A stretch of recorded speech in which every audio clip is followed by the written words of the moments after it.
Chers amis du Club 700, bonjour. Heureux de vous retrouver pour cet nouvel extrait dans notre série sur le fruit de l'esprit.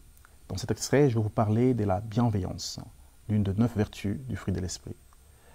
Dans les textes originaux, l'auteur a utilisé le mot grec agathosune, qui exprime un zèle pour la vérité et la justice. Détester le mal.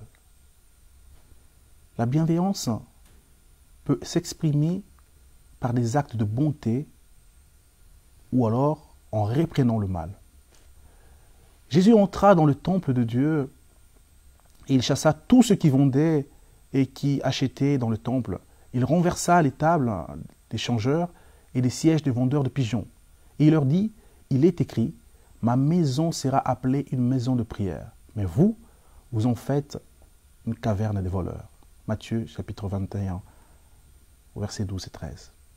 La bienveillance, c'est la grâce qui envahit la nature tout entière, qui adoucit tout ce qui était rude ou austère.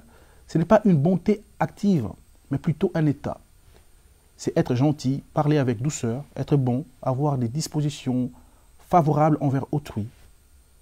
C'est la douceur de la colombe, un état de douceur permanent qui ne demande même pas d'effort.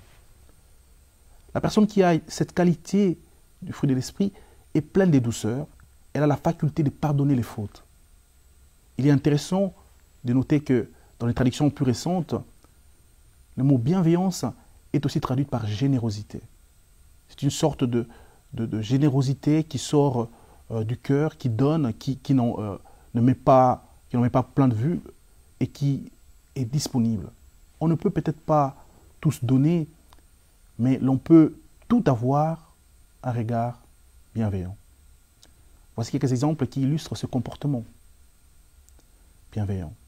La bienveillance ne fait pas attendre. Ne dis pas à ton prochain de revenir le lendemain lorsque tu peux lui donner immédiatement ce qu'il demande. La bienveillance est disponible. Ne refuse pas un bienfait à ceux qui y ont droit quand tu as le pouvoir de l'accorder. Proverbe chapitre 3, verset 27. La bienveillance est généreuse. L'un qui donne avec largesse devient encore plus riche.